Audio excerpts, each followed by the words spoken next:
Ya, comenzaremos. Ya. Como siempre, entiendan dónde se encuentran, ¿no? En qué parte del cuerpo están. Cuando nosotros hablamos de los carbohidratos, tenemos que ir desde lo más grande a lo más chiquito, ¿no? Y ustedes ya han visto esto, ¿no? Del cuerpo humano, sistemas, aparatos y órganos, células, moléculas. Y dentro de las moléculas tenemos dos tipos, ¿no? Las macro y las micro. Dentro de las micromoléculas tenemos las vitaminas. No, de hecho, estas pertenecen acá por si acaso. Esto es un error mío. Dentro de las micromoléculas tenemos a los minerales, ¿no? Dentro de las macromoléculas, ¿no? Tenemos a los lípidos, carbohidratos, proteínas, ácidos nucleicos, ¿no? Y este rote les está tocando hablar de carbohidratos, ¿no? Los carbohidratos. Ahora, como yo siempre les dije, ¿no? Las macromoléculas, esas cuatro, tanto las vitaminas, ¿qué son? Son orgánicas. ¿Y qué es una molécula orgánica? Compuesta por una cadena de carbonos, ¿no? Entonces, tanto las proteínas como los carbohidratos, lípidos y ácidos nucleicos están compuestos por cadena de carbonos, ¿no? Eso es lo primero que tienen que entender. Entonces, el esqueleto de todos los carbohidratos son carbonos, ¿no? ¿Nos tiene ganas? ¿Cómo? ¿A qué han puesto? Ah, no, perdón, recién estoy leyendo el comentario. Estamos hablando del doctor Karen. Ya van a disculpar. Me he asustado, ya. Continuaremos. A ver, entonces, eso es lo primero que tienen que entender. ¿Qué más te dicen los libros?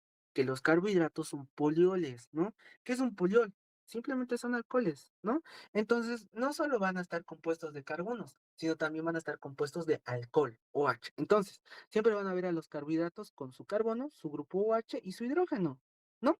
Y de ahí nace que un carbono, un oxígeno y un hidrógeno es un hidrato de carbono, ¿no?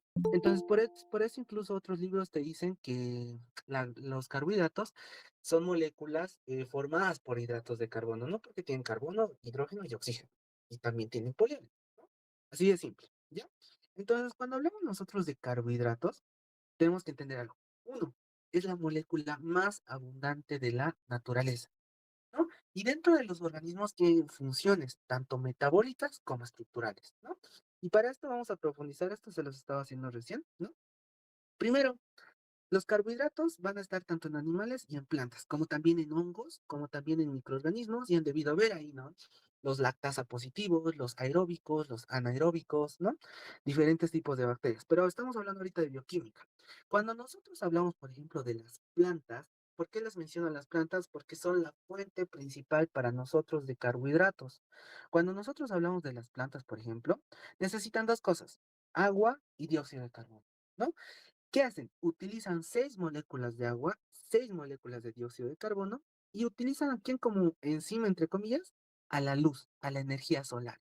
¿Para qué? Porque mira, si hacen cálculos, nos va a poder dar toda esta cantidad, una molécula de glucosa y 6 moléculas de oxígeno. Y es así como ellas nos brindan tanto oxígeno como carbohidratos. Pero ¿para qué utilizan esta glucosa, no? Porque esta es la fórmula de la glucosa en las plantas. Uno, estructural, la celulosa, su pared, ¿no? El tallo, toda la célula, ¿no? A diferencia de nosotros, las células vegetales están formadas por pared celular, ¿no? Su pared celular está compuesta de celulosa, ¿no? Y eso le da la resistencia, la dureza a la célula, ¿no?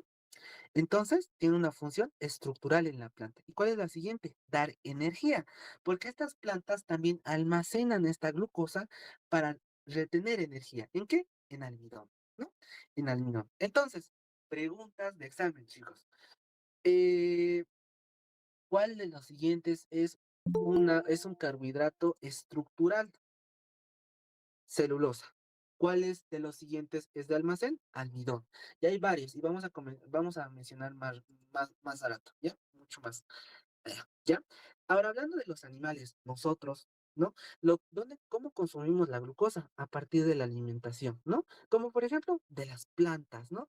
Un ejemplo que les mencionaba hace rato, la papa, ¿no? La papa es un compuesto rico en almidón, ¿no? Ese es el que le da la característica a dulzoso, ¿no? A la papa, ¿no? A que sea dulce, ¿no?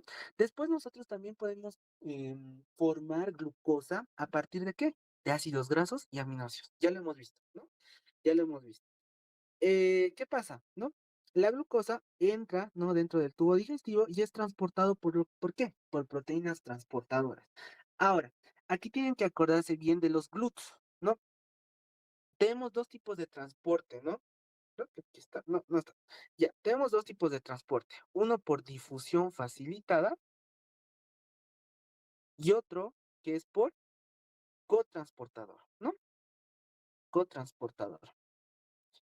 Cuando hablamos de cotransportador, ¿qué era, chicos? Se transportan juntos, ¿no? Se transportan juntos. ¿Y estos dónde los vamos a encontrar? Pregunta, ¿dónde encontramos los cotransportadores de lo que son la glucosa?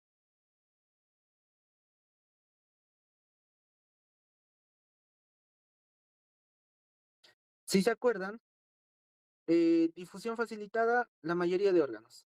Cotransportador, el riñón. El riñón. El riñón tiene lo que son las SGLT, ¿o no? ¿No? ¿Y qué significan estas iniciales? Sodium, glucose, like, transportador, ¿no? Transportador, ¿ya? ¿Por qué les dice esto? Porque este transportador, cotransportador, ¿qué va a utilizar? Sodio y glucosa. Utiliza el sodio para también transportar a la glucosa, ¿no?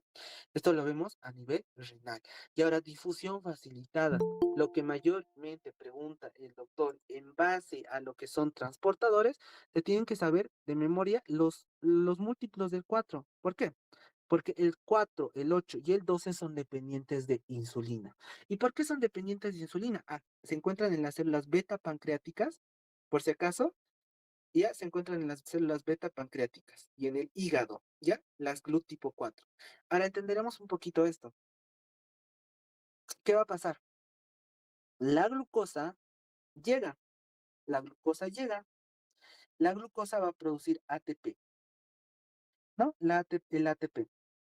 Este ATP va a abrir canales de potasio. Ah, no, sí, ya. ¿Qué es lo que pasa con la glucosa a nivel de las células beta pancreáticas, por si acaso?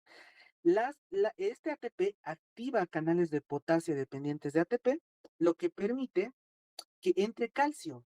Y el calcio va a permitir que las vesículas de insulina salgan hacia la circulación. Esto se está dando en base a la glucosa. Y perdonen, estos son los GLUT tipo 2. Estos son los GLUT tipo 2 que se encuentran en las células beta pancreáticas. ¿Ya? Los GLUT tipo 4, ¿dónde se van a encontrar? Por ejemplo, en el músculo. ¿Y por qué son dependientes de la insulina? Imagínense, en la sangre tenemos harta insulina. Esta insulina va a ir a las células, ¿no? Esta es una célula muscular. Imagínense, llega la insulina, activa los receptores y ¿qué va a pasar? Dentro de la célula muscular tenemos vesículas y estas vesículas tienen glúteos, ¿no? Cuando la insulina activa, ¿no? Un sistema dentro de las células musculares, ¿qué va a pasar? Estas vesículas se van a ir a adherir a la membrana celular, aumentando los GLUT tipo 4, es decir, aumentando la entrada de glucosa. Por eso, los múltiplos del 4, el 4, el 8, el 12, son GLUTs dependientes de insulina, ¿ya? Entonces, si el doctor les pregunta cuál de los siguientes canales transportadores de glucosa son dependientes de insulina, ya saben, son estos, ¿no? Y los cotransportadores, también ya saben, los SGLT1 y los SGLT2, ¿no? Pasaremos a hablar de lo siguiente, ¿no? La glucosa. La glucosa es el combustible de todos los mamíferos, como dice acá, ¿no? Importante, es el único combustible que tiene el feto. Es decir, disminución de glucosa es igual a daño neurológico, porque uno de los órganos que mayor cantidad de glucosa necesita es el cerebro. El cerebro es feliz con dos cosas, glucosa y oxígeno. No le das 5 minutos, empieza a hacer apoptosis, ¿no? Empieza a hacer degradación. Ahora, aquí entra un factor más para su examen, el amonio. El amonio. Daño, te menciona en un capítulo, el Harper estaba leyendo eso y el doctor le gusta, saben, preguntar cualquier cosa, ¿no?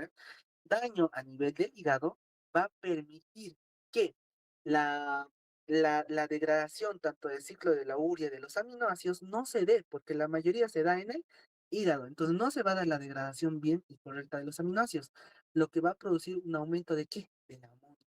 Y este amonio tiene una gran apetencia para ir a dónde? Hacia el cerebro.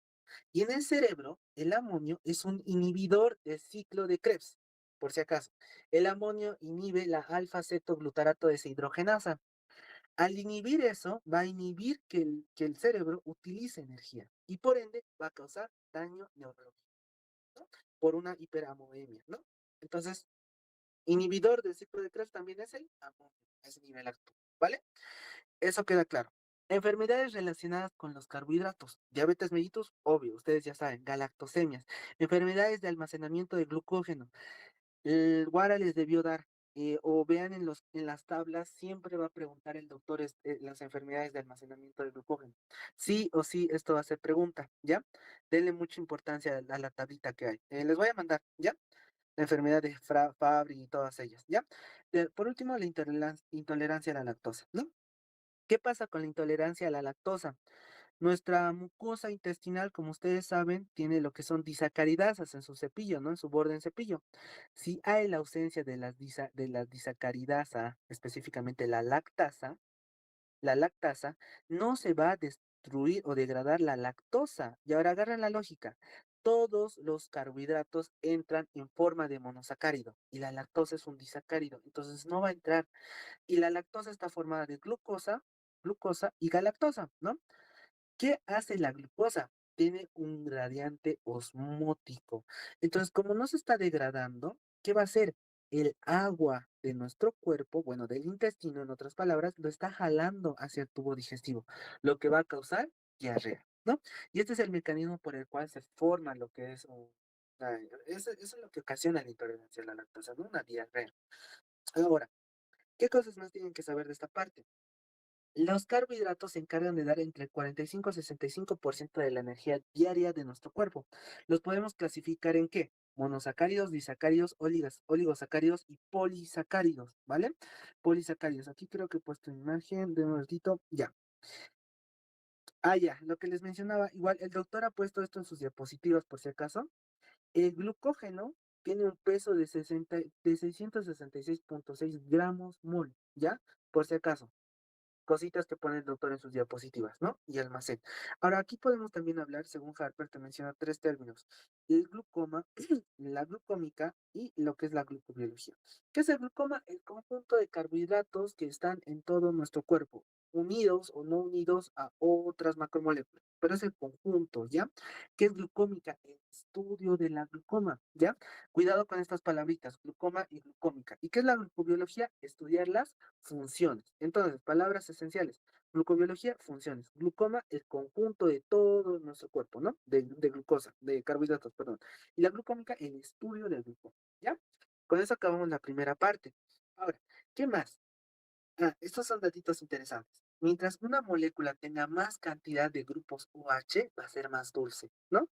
Si ven, por ejemplo, la estructura molecular de la Coca-Cola o la Pepsi, sus moléculas son elevadas en grupos OH, ¿no?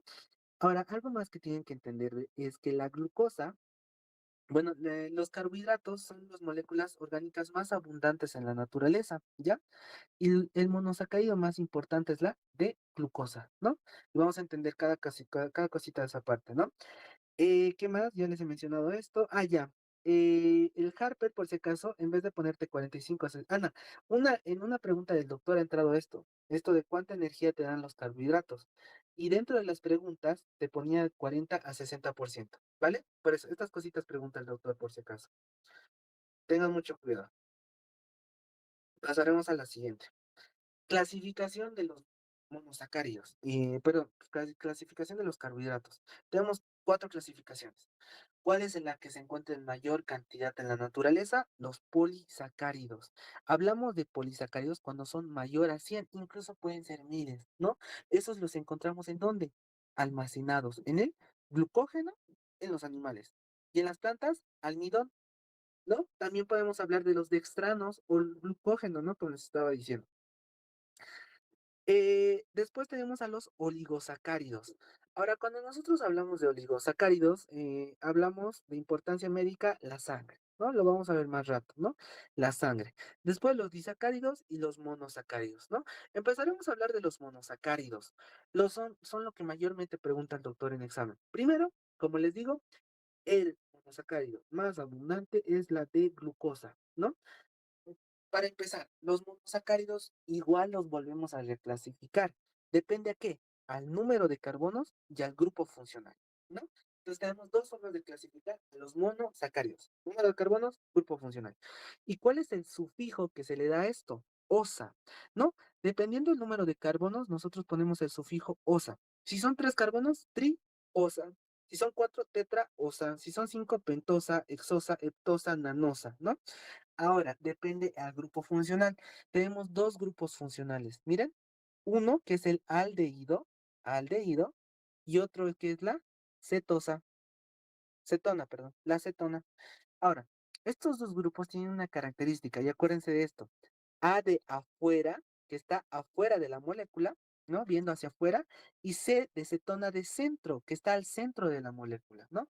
Es la forma en la que ustedes se pueden acordar, ¿no? Si se encuentra afuera, aldehído. Si se encuentra al centro, cetona, ¿no? Así de fácil. Ahora, depende al número de carbonos, como les he dicho, tenemos la triosa, tetrosa, pentosa, ¿no? Y aquí les pongo las que te menciona el Harper, ¿no? Ahora, preguntas como al doctor.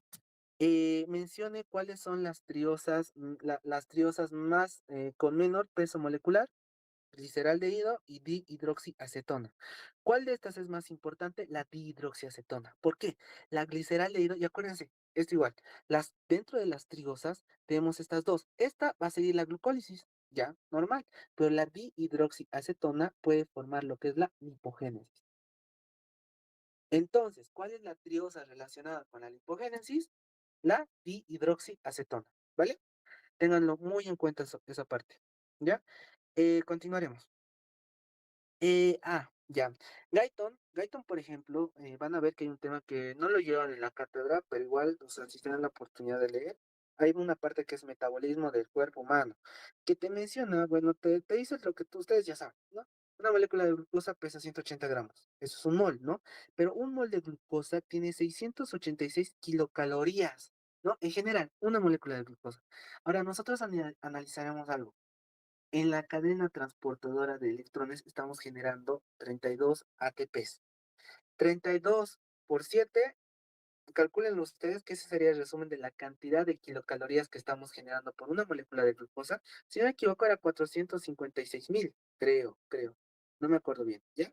456.000. Pero quiero que noten la diferencia. Mira, nuestro cuerpo ha hecho una adaptación tan increíble. ¿Para qué? Con el propósito de tratar de agarrar la mayor cantidad de energía de una molécula de glucosa, porque no la estamos agarrando por completo, no, pero estamos tratando de ganar toda la energía que se pueda de una molécula de glucosa, ¿no? Esa es la importancia de todo lo que es el metabolismo, ¿me entienden? Entonces, cuando nosotros hablamos de la glucosa, como les dije, ¿no? Hay dos formas, miren. La glucosa es un aldehído y la fructosa es una cetosa, ¿no? De memoria esta tablita, por si acaso, chicos. Algo más que les podría decir son sus sufijos, ¿no? De aldosa es osa, ¿no? Y de cetosas es ulosa, ¿no? Y así se acuerdan de todos, ¿no? Cetulosa y todos ellos, ¿ya? Así tal cual. Ahora, miren, hay excepciones, por ejemplo, la fructosa. Es una cetosa, pero no se llama fructulosa, ¿me entienden? Entonces esas cositas tengan también cuidado. Dentro de todas estas cosas, tienen que entender, por ejemplo, de que el carbono 5 de la glucosa es el más móvil. Si ustedes buscan imágenes, van a buscar en Wikipedia glucosa y van a ver cómo el que único que trabaja es el carbono 5, ¿no? Es el que se va moviendo y formando la estructura de un anillo. Ahora, ¿por qué se forman estos anillos? Se preguntarán ustedes. Porque cuando la glucosa entra a un medio ácido, tiende a formar anillos. Y dentro de la formación de anillos tenemos dos formas, ¿ya? Esto más quisiera hablar con ustedes. La glucosa o cualquier monosacárido tiene dos formas, una cíclica y una lineal. Preguntas del doctor. Forma lineal, Fischer. Cuál es la forma lineal de un monosacárido? La de Fischer. Y la de Howard es una forma cíclica, como la ven acá. Y dentro de las formas cíclicas de Howard tenemos dos de nuevo, ¿no? Una proyección en nave y una proyección en silla. ¿Cuál es la que mayor predomina en el cuerpo humano? La forma de silla de Howard, ¿vale? La forma de silla de Howard. Ahora, para que igual aclararles algunas cositas, ¿no? Todo lo que están viendo a la izquierda se va a ir hacia arriba y todo lo que están viendo hacia la derecha se va a ir hacia abajo, ¿me entienden? Cuando se forman las estructuras cíclicas. Ahora, ¿qué más les puedo decir de todo esto? Ya, pasaremos a la siguiente parte. Ya, no, esto me estoy olvidando. ¿Qué es un hemicetal y un hemiacetal? Un hemicetal, estamos haciendo referencia al grupo ceto, acuérdense, cetal, ceto, pero el hemiacetal aldehído, ¿no? Tengan mucho cuidado con esta vocal nomás, ¿ya? Estamos haciendo referencia al aldehído, ¿ya? Hemicetal y hemiacetal. Después vamos a hablar de los anillos, ya. Ya, esto más. Cuando nosotros veíamos ácidos, por ejemplo, mencionábamos que todos los aminoácidos menos la glicina tenían dos isoformas, ¿no? Una D-alanina, L-alanina, de glutamato, L-glutamato, de aspartato, L-aspartato, ¿no? Y eso yo les di una fórmula, ¿no? Que era esta, ¿no? ¿De qué dependía esta fórmula? De los carbonos quirales o carbonos asimétricos. Y dato, ¿cuántos carbonos quirales o asimétricos? Y esto el doctor les hace un ejercicio en clases, en teóricas, entonces tengan mucho cuidado. ¿Cuántos carbonos asimétricos tiene la molécula de glucosa? Cuatro carbonos asimétricos, ¿no? ¿Y qué les decía? Que el número de carbonos asimétricos lo pones en N, y esa es la cantidad de isómeros que tiene una molécula, ¿no? Entonces, no solo lo utilizas para aminoácidos, también para carbohidratos y diferentes moléculas. ¿Cuánto nos saldría? 2 a la 4, 16. Entonces, tenemos 16 isoformas de la glucosa y las podemos clasificar, y de ahí nace todo, ¿vale? Y ahora, por ejemplo, la triosa que tiene solo 4 carbonos, chicos. Miren, por ejemplo, aquí tenemos una triosa. He visto hace rato, en un rato. Aquí tenemos, ¿bien? Aquí tenemos al gliceraldehído. Miren, solo tiene una molécula, dos, tres. Solo tiene un carbono asimétrico. Este es el carbono asimétrico. Para hacerles recuerdo, por ejemplo, el carbono simétrico es A, B, C. ¿Qué te está diciendo? Que los enlaces del carbono, que son cuatro, a dos moléculas se está uniendo una misma. Pero cuando es un carbono asimétrico, carbono quiral, se une a diferentes moléculas. A B, a C, a D. Esto es quiral o asimétrico. Esto es simétrico. ¿Por qué? Porque se une a dos moléculas iguales. ¿Ya?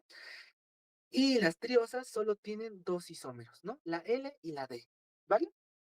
Con eso yo creo que claro, ya saben esto, ¿no? Ya, sí. Ya, dextrorrotatorios, ¿no? A la glucosa dice el libro que es una molécula dextrorrotatoria. ¿A qué nos referimos con una molécula dextrorrotatoria? Si nosotros nos lo ponemos a la glucosa como si fuera un plato de esta manera, el haz de luz, si viaja hacia este sentido, va a ser positivo, dextrorrotatorio. Pero si viaja hacia el lado contrario, va a ser levorotatorio. ¿Ya? Levorotatorio. Pasaremos de manera rápida a lo siguiente. A ver, aquí. Ya, aquí está lo importante. Esta era la imagen, ¿no? Aquí veíamos cómo el carbono 5 giraba, ¿no? Daba su vueltita. Y aquí es lo que les quería mostrar, ¿no? El aldehído y la acetona, ¿no? La acetona es un doble enlace con el oxígeno y el aldehído es lo mismo, pero como está afuera, se va a enlazar un hidrógeno. Por eso es la única, son iguales, pero la única diferencia es esa, ¿no? El enlace. Y aquí supongo, a ver, déjenme ver esto. C glucosídico anónico. Carbono más móvil, ya. Ya. Denme un rato, esto vamos a ver acá. Ya, esto es lo más importante, chicos. Hablaremos de su isomería, ¿no? Ya hemos visto cuántos isómeros tiene la molécula de glucosa, 16. Y hay varios tipos de isomería. Primero tenemos la isomería D y la isomería E. ¿Qué hace que una molécula sea de glucosa y qué hace que sea L-glucosa? Si se dan cuenta, la glucosa, como les había mencionado, está compuesto de carbonos y polioles, grupos OH, grupos OH, grupos OH. Para empezar, para que analicen bien a la molécula de glucosa. Todos sus grupos OH están a la derecha, a excepción de uno, el carbono 3. Entonces es la forma directa que pueden reconocer que es una glucosa, ¿no? Ahora, ¿de qué depende que sea D-glucosa o L-glucosa? Del carbono 5. Entonces, si el doctor les pregunta de qué depende, del carbono 5. Miren, si el grupo OH está a la izquierda, va a ser L-glucosa. Pero si el grupo OH está a la derecha, va a ser D-glucosa. Así de fácil. ¿Cuál es el que mayormente predomina? La D-glucosa, ¿vale? óptica, como les decía, miren, levo rotatorio y dextro rotatorio. Si gira hacia la derecha, es dextro. Es decir, ya les he explicado esta parte, ¿no? Por esta característica de que sea dextro rotatorio, es que le llaman al conjunto de glucosas dextrosas, ¿no? Por eso les llaman dextrosas. Ahora, una de las cosas más importantes y lo que más tienen que reconocer son los epímeros. Los epímeros dependen de estos tres carbonos: carbono 2, carbono 4 y carbono 3, ¿no? Como han visto, el carbono 3 siempre va a estar a la izquierda.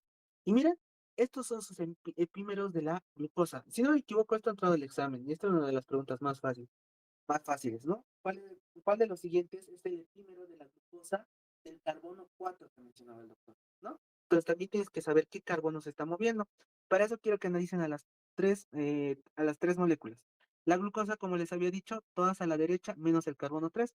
Miren todas a la de, todas la, igual, ¿no? A la izquierda, y esto es igual. ¿Qué cambia? El carbono 2, miren, el carbono 2 y el carbono 4. El carbono 4, denme un ratito. Uy, aquí son lo mismo. Ah, no, aquí está, ¿no? Miren, el carbono 4 y el carbono 2, ¿no? Si hay un cambio del grupo OH de la izquierda, de derecha a izquierda, es manosa. Y del carbono 4 es galactosa, ¿no? Entonces, mucho cuidado con estas cositas, ¿ya? Epímeros de la glucosa. Carbono 2, manosa, carbono 4, galactosa, ¿vale? Eso es lo que le gusta preguntar al doctor. Ah, ¿cómo se llamaba esto, chicos? Proyección cíclica de Howard, ¿no? Proyección cíclica de Howard en forma de nave, ¿no? En forma de silla, perdón, en forma de silla, ¿no? La de nave era la menos común. Ahora pasaremos a hablar sobre los anómeros, ¿no? Los anómeros, como han visto, epímeros, carbono 3, 4, 2, 3, 4. Isomería, carbono 5. ¿Qué nos falta? El carbono 1. Del carbono 1 depende los anómeros, ¿no? ¿Qué te dice Harper? ¿Cuál es el anómero más común? La beta-glucopiranosa. Tengan cuidado con estos valores. Estos te da el Harper, ¿vale? ¿Cuál es el número más común? La beta-glucopiranosa. ¿Y qué es eso? ¿No? ¿Qué es eso, dirán ustedes? Cuando ven el carbono 1, depende de dos cosas. Si el grupo OH está hacia abajo, es alfa. Y si el grupo OH está hacia arriba, es beta, ¿vale? Es beta. Entonces, ¿cuál es el más común? La beta-glucosa, ¿no? Ahora, por último, avanzaremos lo que son los anillos. Tenemos dos tipos de anillos, el anillo furano y el anillo pirano, ¿no? Cuando hablamos de pirano, es un anillo formado por cinco carbonos. Miren, uno, dos, tres, cuatro y cinco, que se están uniendo a un oxígeno, ¿no? Al grupo Z. Y miren, este igual, este es un furano. A diferencia del pirano, está formado por cuatro carbonos. Miren, uno, dos, tres, cuatro y el grupo Z, ¿no? Furano, pirano. El furano predomina, acuérdense de F de fructosa y el pirano con glucosa, ¿vale? Ahora, por último, como ya les había mencionado, las aldosas y las cetosas, ¿no? Las aldosas y las cetosas. Eso ya les expliqué. Y los anillos, ¿cuál es el más común? El grupo pirano en las glucosas y el furano en las fructosas, ¿no? Por eso se les llama grupopiranosis. ¿Ya? ¿Alguna duda de esto? Ahora, lo más importante son las imágenes que te pone el Harper, ¿no? Para empezar, ¿de quién dependía la isomería? La isomería L o D, del carbono 5, ¿no? Pero aquí te pones a pensar y dices, pero hay moléculas más pequeñas como las triosas, ¿no? Y las triosas solo tienen uno, dos y tres carbonos. Ah, ya. Entonces, lo más correcto que te dice, por ejemplo, Rebecca Jones, es que no estás hablando como tal del carbono 5, sino del penúltimo carbono. Entonces, en este caso, este es el penúltimo, ¿no? Y solo las únicas isoformas que tienen, como les he dicho, es L o D glucosa, ¿no? Y aquí tenemos, ¿no? Perdón, la glucerosa, ¿no? Y ahí tenemos el L-gliceraldehído y el D-gliceraldehído, ¿ya? Eso tienen que entender. Ah, ahora viendo todas estas, el doctor no les va a poner imagen. En mi año no puso, ¿no? Como ustedes no tienen una semana, tengan cuidado, ¿no? Lo más importante, según yo, que tienen que aprenderse de memoria son las que hemos mencionado para la isomería de la glucosa, ¿no? Que no son muchas, ¿no? Que no son muchas. Ahora pasaremos a hablar de lo que son los glúcidos. ¿Qué es un glúcido? Un rato. disacáridos, para después hablar de derivados de monosacáridos, ¿ya? Ya que hemos hablado de la glucosa, ya que hemos hablado de la glucosa, hablaremos de los disacáridos. Dentro de esto, quiero que lo tomen bien en cuenta esto, porque esto le gusta preguntar al doctor. Acuérdense de las uniones maltosa, glucosa con glucosa, isomaltosa, y miren, aquí está la diferencia. ¿Por qué? Porque estos son enlaces alfa 1,4 alfa, pero cuando hablas de una isomaltosa es un enlace alfa 1,6 alfa, y ahí es donde les agarra el doctor. ¿Ya? Entonces, de memoria esto, ¿no? Los enlaces que tienen las moléculas. Esto igual es de imágenes de Rebecca James por si acaso. La lactosa, la leche, ¿no? Tenemos una beta de galactosa y una beta de glucosa por enlaces alfa, beta 1,4. Ahora, cositas para que se acuerden. Alfa, relaciónenlo con almacén, ¿ya? Almacén. Beta, beta es estructural o funcional. Entonces, la maltosa está formando enlaces alfa a conocer de almacén y los beta de estructural o funcional, ¿vale? Después tenemos la lactulosa y estas cositas memorícense bien de manera correcta, ¿ya? El doctor pregunta dónde se encuentran, ¿no? Por ejemplo, miren, la trealosa. La trealosa es el azúcar de los insectos hemofílicos, ¿no? Hemolinfáticos y también de los hongos. Y aquí entra una bacteria, no sé si se acuerdan de Mycobacterium tuberculosis, ¿no? Mycobacterium tuberculosis. Mycobacterium tuberculosis era una bacteria que pertenecía al orden de los Corinebacterium, ¿no? Corinebacterium. ¿Por qué les menciono esto? Porque las Mycobacterium eran diferentes, ¿no? Eran muy diferentes. ¿Por qué? Porque en su superficie externa tenían ácido micólico, ¿no? El ácido micólico, eso les mencionan en micro, ¿no? Pero como tal, de manera correcta, están formados por el DMT. DMT que antes precedía del MMT, ¿no? ¿Qué es el MMT? El monomicolato de trealosa. Uy, el monomicolato de trealosa. Pueden buscarlo si quieren, está en artículos de trealosa. ¿Qué es el monomicolato de trealosa? Micolato, ácido micólico, lo mismo. Solo estamos hablando de un ácido micólico unido ¿a qué? A trealosa. ¿Y qué es la trealosa? Un azúcar. Es un disacárido. ¿Formado por qué? Por dos glucosas, ¿no? Por dos glucosas. Este monomicolato sale, ¿no? De lo que es la parte interna de la micobacteria y se va a ir a formar lo que es la pared de ácido micólico, pero ya no en forma de MMT, sino de DMT, de dimicolato trealosa. Entonces, en este caso, cada azúcar se está enlazando a un ácido micólico y por eso se le llama dimicolato de trealosa, ¿no? Y es así como pueden aplicar la bioquímica en diferentes materias, ¿no? Por eso les digo que es importante, ¿ya? Por eso es importante. Y aunque no lo crean, estas cositas son los nuevos medicamentos que se están formando contra esas bacterias, ¿no? Entonces, la parte bioquímica es fundamental en la medicina actual, ¿ya? Por eso les digo, apréndanse bien estos temas. ¿Ya? Ya. Ahora, ¿qué es un enlace alfa 1,4? ¿Qué es un enlace 1,6? ¿Qué es un enlace? ¿Qué son esos tipos de enlace? Para eso tenemos que tener en cuenta algo. Miren, contar los carbonos. Este es el carbono 1, carbono 2, carbono 3, carbono 4, carbono 5 y carbono 6. Lo mismo que acá, ¿no? 1, 2, 3, ya no nos importa. ¿Qué es un enlace 1,4? Miren, es un enlace entre el carbono 1 y el carbono 4. ¿Ya? Ahora, ¿qué es alfa y qué es beta? ¿Se acuerdan? ¿A qué lado veía el grupo OH? En este caso está viendo hacia abajo, es alfa. Y este igual está viendo hacia abajo, es alfa.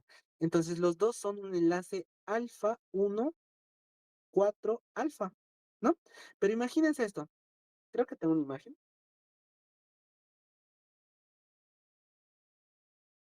Sí, tengo. De acuerdo. A ver, aquí miren. Ya, miren aquí, por ejemplo, esto. Quiero que vean esto. Este carbono está viendo hacia arriba y este está viendo hacia abajo. Este es alfa y este es beta. Entonces va a ser beta 1, 4, alfa, ¿no? Forma alfa.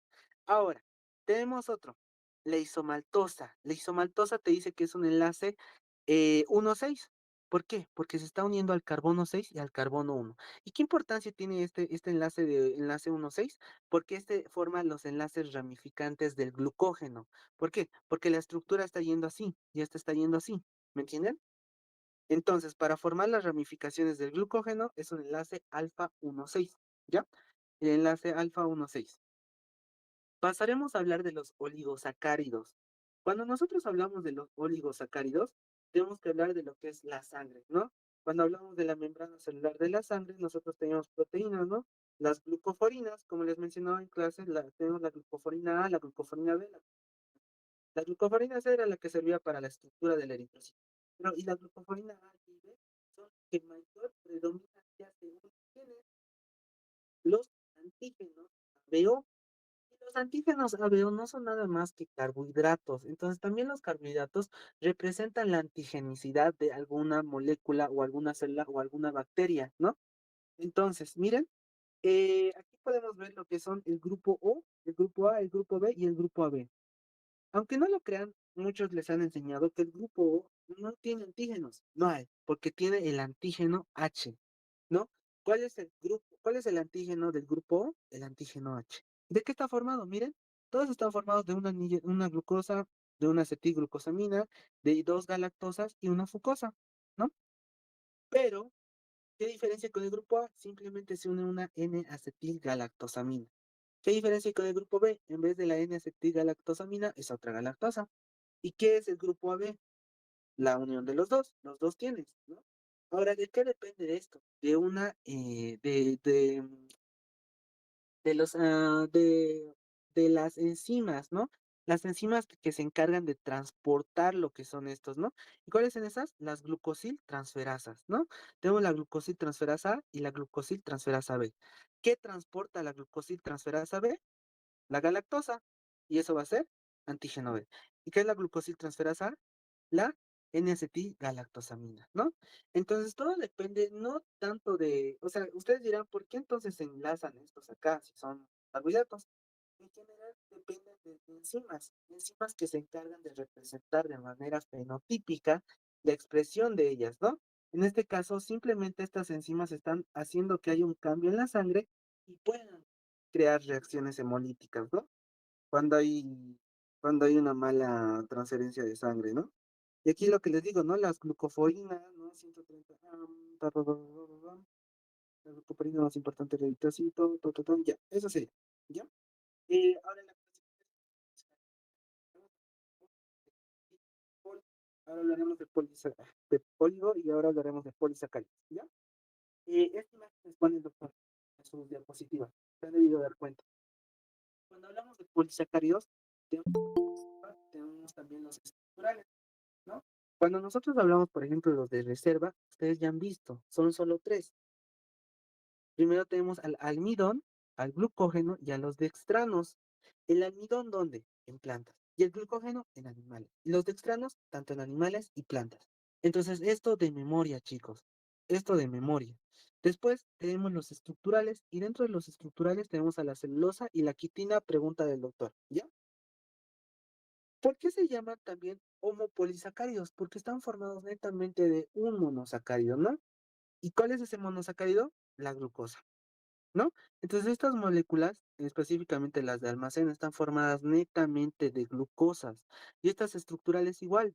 ¿Dónde se encontraba la celulosa? En animales, perdón, en plantas se encontraba la celulosa. Aquí me he confundido. Ah, ya, en plantas, ¿no? Y la quitina la vamos a ver más rato, ¿ya? Los heteropolisacáridos, estos están compuestos de varios monosacáridos, ¿no? Entonces, conclusión, de memoria esta tabla, ¿ya? De memoria también esta tabla. Ahora, hablando del resumen de todo esto, el almidón, como les dije, es el almacén de la glucosa de las plantas. Ahora, tenemos una estructura general de lo que es el almidón donde la amilosa es del 13 al 20%. ¿Y de qué están compuestos la amilosa? De enlaces alfa 1,4, ustedes ya saben qué son, ¿no? Rectos, y alfa 1,6, ¿no? Tan. Pero la amilopectina es ese núcleo, es esa parte central de lo que es el glucógeno, ¿ya? Y la amilosa es la parte externa, que está así, ta. Esa parte central que está compuesta es la amilopectina. Igual está compuesto de estos enlaces, ¿no? Pero es esta parte central. Entonces, si les preguntan cuál es el núcleo del almidón, la amilopectina, ¿ya? Pasaremos a hablar del glucógeno. El glucógeno tiene alrededor de 60.000 glucosas almacenadas. Demasiado, mucho. Este glucógeno, este glucógeno, como les dije, esto es muy pregunta del doctor. ¿Cuánto es su peso? 666.6 gramos mol, ¿no? Ahora, el glucógeno es el almacén de nosotros de la glucosa. Nosotros la utilizamos cuando estamos en una etapa de ayuno, o sí, en una etapa de ayuno, o también a nivel hormonal por las hormonas. ¿Qué hormonas? La T3 y la T4, ¿no? La T3 y la T4 cuando estamos haciendo harto ejercicio, o de otra manera también por lo que son las hormonas del cortisol. Acuérdense que el cortisol es la hormona del estrés y tenemos dos tipos de estrés, físico y mental. Una persona que no ha comido durante harto tiempo y necesita energía, va a haber un estrés físico, ¿no? Y va a empezar a secretar cortisol. Y el cortisol es un estimulador de la glucogenólisis. Va a empezar a degradar el glucógeno, ¿ya? ¿Para qué? Para alimentar a nuestro cuerpo. Y hay dos órganos que sí o sí necesitan. Bueno, dos células, ¿no? Las células del sistema nervioso central y también los eritrocitos, porque si no, mueren, ¿ya? Ahora, la glucólisis que reciben los eritrocitos, como ya les he mencionado varias veces, es una glucólisis anaerobia, ¿no? Donde el 10% es la vía de las pentosas fosfato y es el 90% de la glucólisis, ¿no? Después pasaremos a la glucogenina. Lo único que se tienen que saber, la glucogenina es una unión de glucosas con aminoácidos. ¿Cuántos aminoácidos? 332, ¿no? Mayormente hay tirosinas, ¿no? Está formado por 8 glucosas, ¿ya? Esas cositas, las cositas que más pregunta el doctor, por eso están con morado, que es la inulina, ¿no? La inulina tiene una función renal. ¿Para qué? Esto ustedes ya lo han visto en sistema renal, sirve para evaluar la función del glomérulo, ¿ya? Y las fructosas, ¿no? También las encontramos la unión de fructosas, ¿vale? Los glucosaminoglucanos. Los glucosaminoglucanos tenemos dos tipos, los estructurales y los de secreción. Los glucosaminoglucanos de secreción encontramos la heparina. ¿Y qué es la heparina, chicos? Un anticoagulante, ¿no? Un anticoagulante. Después, los estructurales, ¿no? Como por ejemplo el ácido hialurónico o la condroitina. Acuérdense que el ácido hialurónico es una nanosa, no es una nanosa con la característica de que puede formar lo que es esto, miren. Ahorita les voy a mostrar esto. Y ahora sí vamos a hablar de los derivados y con eso acabamos.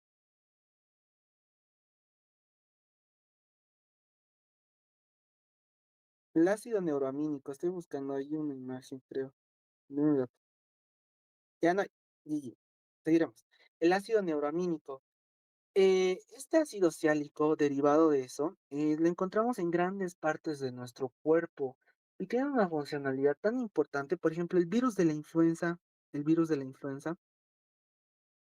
tiene la capacidad de que su unión sea a partir de un ácido ciálico, un derivado del ácido ciálico. Entonces, incluso son receptores de virus o patógenos dentro de nuestro cuerpo. Esa es la importancia, ¿no?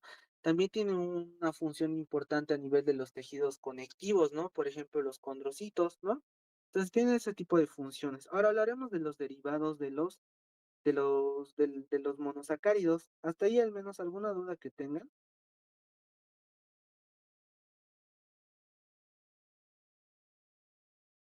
chicos. Aquí estás. Ya. ¿Alguna duda que tengan?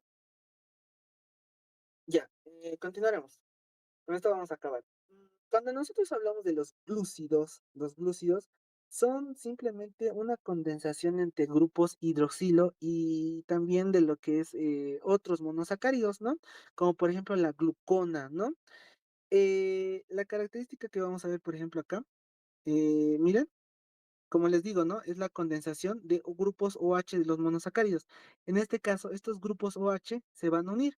Y al momento de unirse, como cualquier enlace que tienen los disacáridos, liberan una molécula de agua, ¿no? ¿Cómo se le llama el enlace entre dos moléculas de monosacáridos? Enlace glucosídico, ¿no? El enlace glucosídico. Ahora, tenemos dos tipos, miren. este enlace glucosídico o glucosídico, porque está formado por este, y también tenemos un enlace N-glucosídico. ¿Cuándo nosotros llamamos un enlace N-glucosídico? Cuando un monosacárido se está uniendo con otra molécula a partir de un grupo amino, ¿no? A partir de un grupo amino. Y eso nosotros lo utilizamos, por ejemplo, en medicamentos y en nucleótidos, ¿no? En los nucleótidos. Por ejemplo, aquí se puede unir una base nitrogenada, ¿no? Una base nitrogenada. Y esta es la unión que tienen, por ejemplo, la ribosa con las bases nitrogenadas. Por eso es un enlace N-glucosídico. Diferencia, ¿no? Pregunta, ¿dónde se ven los enlaces N-glucosídicos? Nucleótidos, porque el doctor les está metiendo mucho otros temas de otros rotes, ¿ya? Y los medicamentos no creo, dudo que pregunte mucho eso, ¿ya? Otra cosa, los glúcidos cardíacos. ¿Cuál es el glúcido cardíaco? La obabaína, te menciona el Harper, ¿vale? La obabaína, ¿ya? Y otras cositas que el doctor podía preguntar. Aquí está bonito, ¿no? Los enlaces son glucosídicos por alfas, ¿no? Por dos alfas.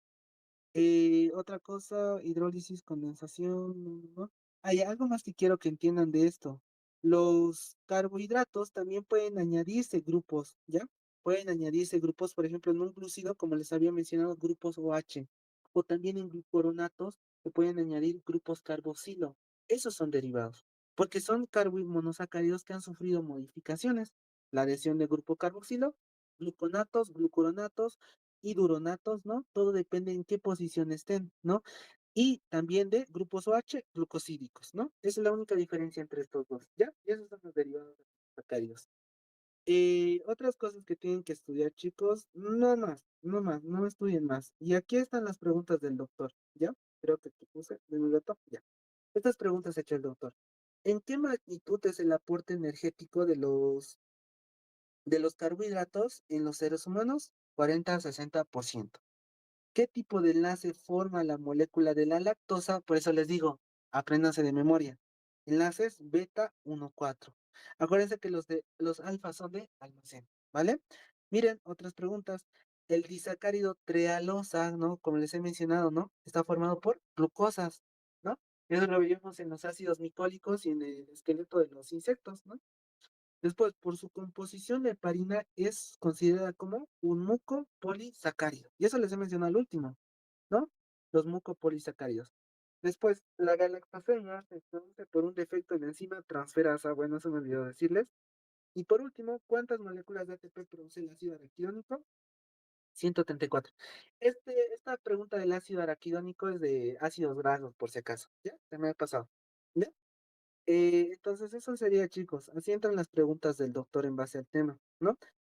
Entonces, para su examen, si no van a estudiar todo, al menos de memoria, como les digo, esto, háganme caso, esto le gusta preguntar mucho, es un resumen de todo. Y por último, esto, ¿ya? No estudien más.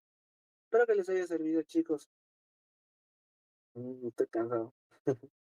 ¿Alguna duda, alguna pregunta que tengan? Estas son mis diapos del anterior año. Bueno, disculpar, por eso no estaba perdido cómo están. Espero que les haya servido, chicos. Les voy a mandar las diapositivas al grupo, ¿ya? Al grupo de mí, ¿ya? Y también algo más quería hacer con ustedes antes que me olviden. Ya, cierto. Les he dicho que les iba a dar repasos, ¿no? De glucólisis, me faltaba de cadena transportadora de electrones. Por respeto a sus auxiliares, solo cargaré la,